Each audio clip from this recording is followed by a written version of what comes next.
Right, turning now to an issue our next guest has been sounding the alarm on for years. The current crisis facing boys and men. Boys are less likely to graduate from high school and college than girls. 1 in 7 men report having no friends. And men account for 3 of every 4 deaths of despair in America. Best-selling author Scott Galloway says the lack of attention to these serious problems has created a vacuum filled by voices promoting misogyny and a toxic vision of masculinity.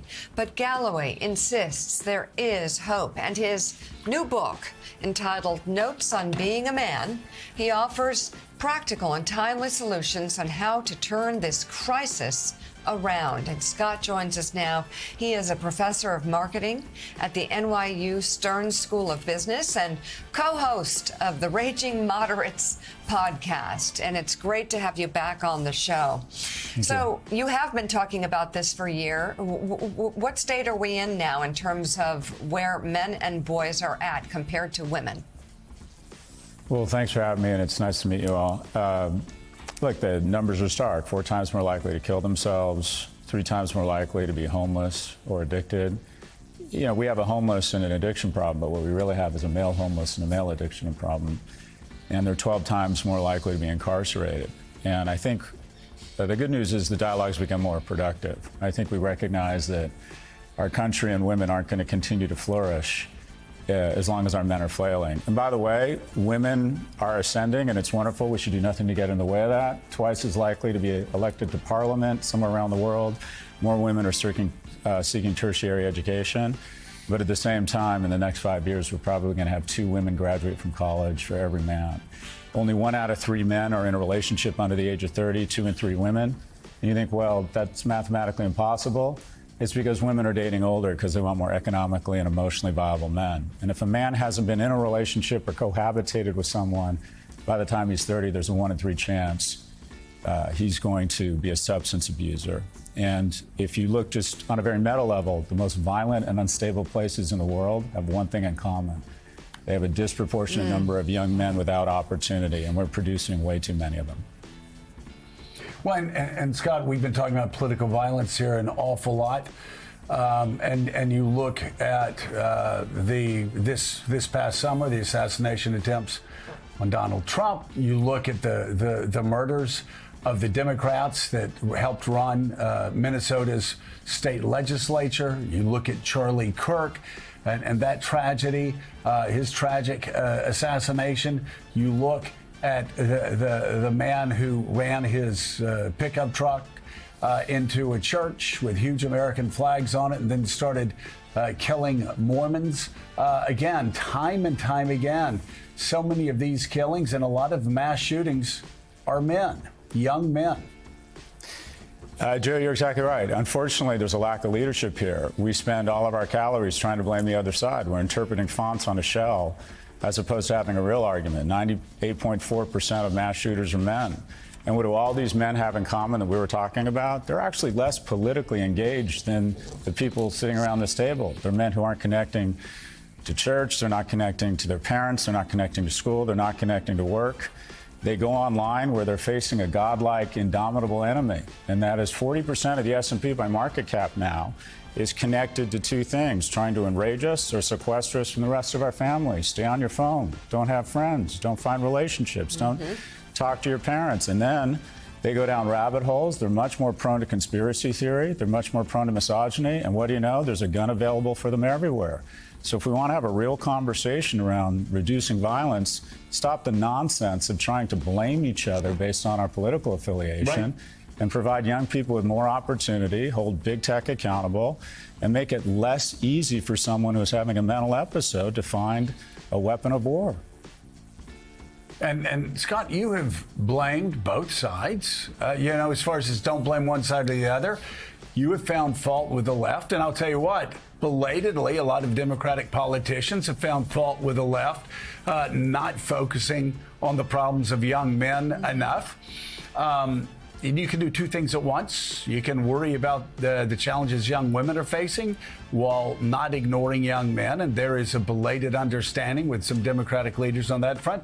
And then, of course, the right, online right, that the extremists are pushing.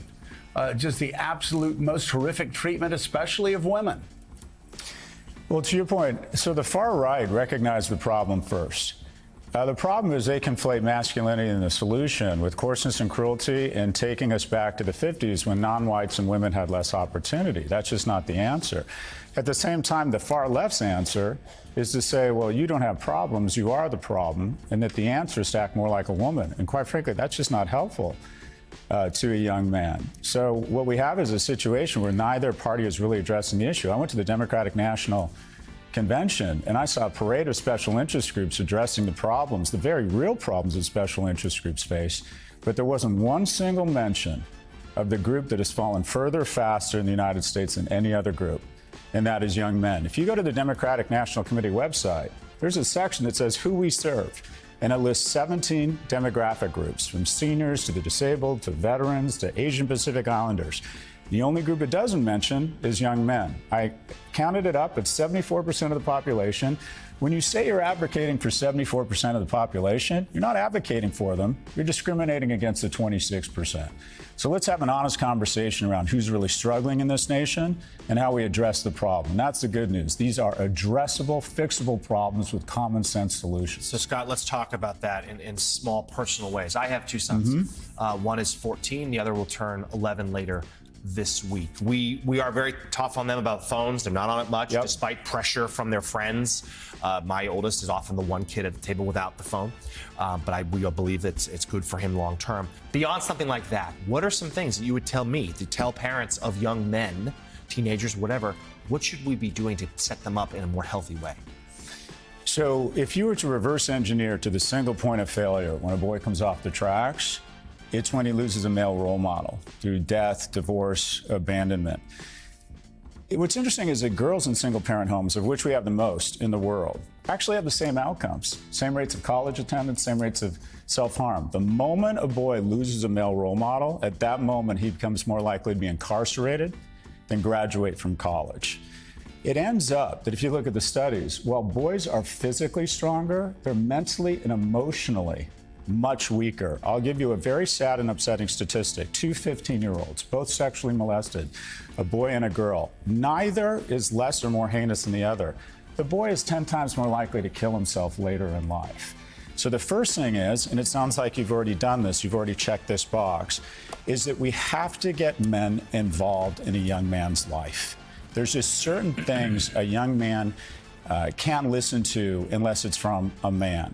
And even just saying that 5 years ago, that men need to be involved in a young man's life, was seen as triggering. I was raised by a single immigrant mother who lived and died a secretary, lied in my life.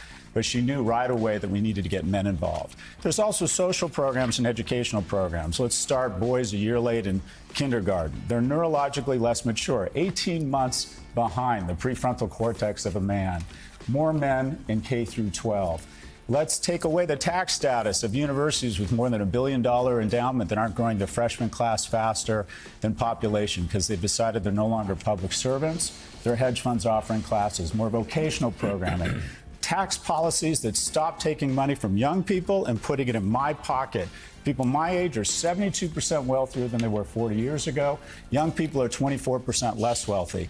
And let's have an honest conversation. When young people, and especially young men, aren't economically viable, they have trouble finding a mate. And the most rewarding things in life are relationships. And we're making it increasingly difficult for young people to find relationships. Mandatory national service. Let's give young people the opportunity to meet other great Americans and fall in love. The lowest levels of young adult teen depression in the world, in the West, are in Israel, despite all the existential threats. Why? Because they're all serving in the army or in some sort of social service, meeting people from different ethnic groups, different income classes, different sexual orientations, and serving in the agency of something bigger than themselves and finding mentors, friends, and mates. There are absolutely things we can do to fix this problem. Ooh, I think this is the thing that's been on the rise. Men are failing, especially young men. There's a lot of pressures on young men, and Scott Galloway hit on a lot of points.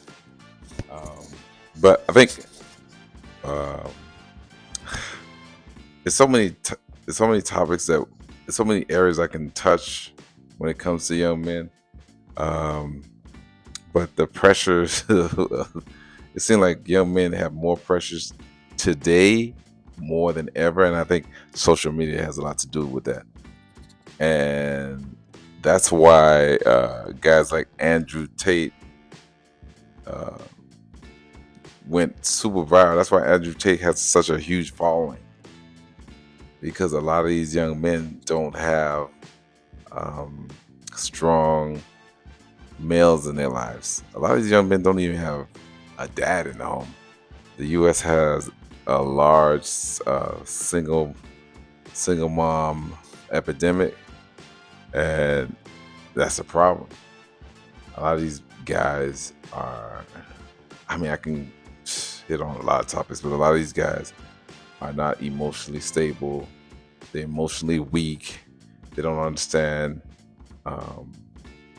how to carry yourself like a man, because they never seen that example. And as a young man growing up, he needs to see a man at home. He needs to have that example on how to carry himself. He needs to see how, especially a young man needs to see his father, how his father handled other men, how his father handles other situations. Because if he's not brought up with a strong man in the home, and he's being raised by a single mom, then he's gonna pick up feminine traits, like being emotional and not being able to control your emotions and handle things not from an emotional base, but through a logic base. A lot of young men now are emotional. First thing, when they get upset, they get emotional. And why is that? I can guarantee you, most of the time, they don't have a father in the home, and that's the one thing. Even if they don't have a father in the home, they need a male role model, someone that they can talk to every day. Because with social media puts a lot of pressure. You see all these guys driving nice cars. They're posting the nice cars. They're posting their big homes. They're 25 with a big car and a beautiful home. And that's not common. It's not common for a 25, 28-year-old to be a millionaire. That's like the 1% or less than 1%. And then, so it's a lot of pressure with social media for a guy. You're expected to make a lot of money in your 20s and early 30s if you're a guy. So these are the pressures that young men go through. And then you're young, you don't have a girlfriend. A lot of these guys don't have a girlfriend.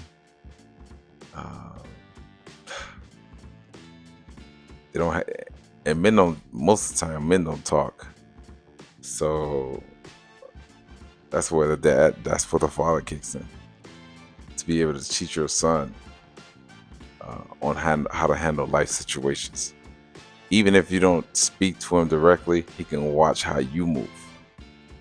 And a lot of men are lacking a father in the home. More importantly, it's good for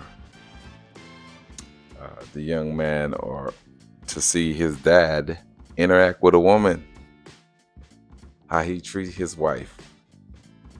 Is he yelling at her as opposed to speaking to her? Is he being emotional with his wife? How is he handling the affairs at the home? Is he paying all the bills? Is he sitting down having a conversation with his wife and not using profanity or yelling at her or even verbally or physically abusing her. These are the things that young men need to see. And if they don't see it, they're gonna seek it. And sometimes when they seek it, they're gonna get it in social media or somewhere out in the street. And most of the time, it's not gonna be good information. Like right now in social media, there's a lot of misogyny, anti-women rhetoric going on. And a lot of these guys are feeding into that. They feed into it because they don't have a father to give them direction. So I think there's a lot of epidemic right now of young men failing, and I think it's going to continue to grow. So I don't have the answers, but the number one answer is these young men need definitely a father in the home. If they don't have a father in the home, they need a male role model that can not only teach them or someone that they can learn from. Like this video, go ahead and hit that like button, and I'll see you on the next video. Yeet, yeet.